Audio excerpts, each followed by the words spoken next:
একদম নড়াচড়া করবো। তাহলে এখন এই যে মুখ পা এগুলো খোলা আছে না, এরপর এগুলোও বেঁধে দেবো।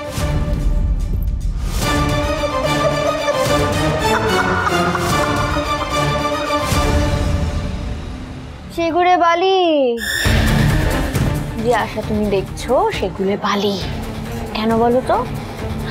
তোমার যা করার তুমি আমার সাথে করে দাও, বুঝলে? তুমি যে আশা করে আছো তুমি প্রমাণ জোগাড় করতে পারবে, চুমকিকে ধরতে পারবে, পারবে না। কেন বলো তো? কারণ আমি চুমকিকে গুম করে দিয়েছি।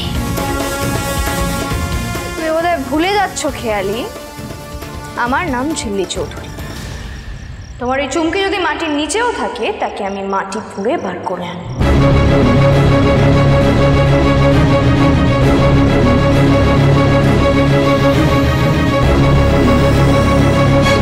খেয়ালির ব্যবস্থা আমি করে এসেছি। আপনি ডাক্তার কাকাকে একটা ফোন করুন, আন্টির অক্সিজেন লেভেলটা একবার চেক করতে হবে, অক্সিমিটার আনতে হবে। বড়মারা অনেকবার ফোন করেছে, আমি চাই একবার বড়মাদের খবরটা দিয়ে আসি। দেখো দেখো দেখো, দেখো এরকম কেন করছো বলো তো? চলো না। জামাই মানুষের ঘরে কি আমাদের থাকতে হয়?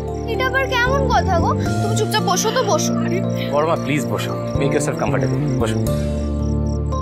দেখুন না, তখন থেকে বাইরে একা একা বসে টেনশন করে যাচ্ছে, জানেন? এই কি টেনশন করার কি আছে বড়মা? ওখানে ঝিল্লি আছে, ঋষি আছে, ওরা সিচুয়েশন সামলে নেবে। আচ্ছা রিঙ্কি, তুমি এক কাজ করো, তুমি বড়মার সাথে আজ এখানেই ঘুমিয়ে পড়ো, আমি বাইরে। কি সর্বনাশী কথা! এই মা, ছি ছি ছি ছি ছি, জামাই মানুষ, তোমাদের নতুন বিয়ে হয়েছে, তোমরা থাকো। আরে শোনো না, শোনো, আমি একা ভয়টাই পাবো না, আমি ঠিক শুতে পারবো। এই তোমরা এখানে থাকো। ছি ছি ছি, এইটা আবার কেমন কথা? হ্যাঁ, এরকম কেন করছো? একটা দিন আমার সাথে একটু থাকো না, প্লিজ প্লিজ। আচ্ছা রিঙ্কি, একবার আমি কি ঝিল্লিকে ফোন করে দেখবো মেজমা কেমন আছে, একবার খোঁজ নি?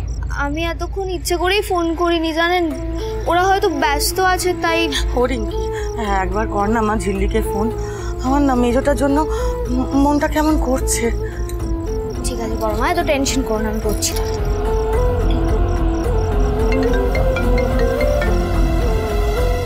হ্যাঁ রিঙ্কি বলো। হ্যালো ঝিল্লি, মেজমা এখন কেমন আছে গো? এখনো জ্বর কমেনি গো রিঙ্কি। এই ঝিল্লি শোন না, ওই রান্নাঘরে ঘানিতে পেশা সর্ষের তেল আছে, জানিস তো কোথায় থাকে? হ্যাঁ বড় মা। আচ্ছা শোন, ওই তেলের মধ্যে একটু জোয়ান, কালো জিরে আর রসুন ভালো করে ফুটিয়ে নিবি, দিয়ে তারপরে ওই তেলটা মেজোর হাতের তলা, পায়ের তলা, তারপর বুকে পিঠে ভালো করে মালিশ করে দিবি, শরীরটা টানবে, বুঝলি? পারবি তো? হ্যাঁ বড় মা, পারবো। আমি এক্ষুনি করে নিচ্ছি, তুমি চিন্তা করো না। বড় মা বলছি, অমিত স্যারকে একটু ফোনটা দেবে? বাবা আমি। ঝিল্লি বলো। অমিত স্যার, আপনি আর রিঙ্কি কিন্তু কাল সকাল সকালই ওই বাতাবি বস্তিতে চলে যাবেন। হ্যাঁ,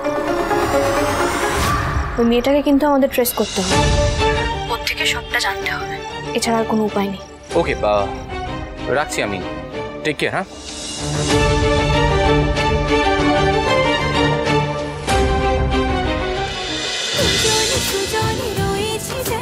তেঁতুল পাতা সোম থেকে রবি প্রতিদিন সন্ধ্যে ৬টায় স্টার জলসায় ও জিও হটস্টারে।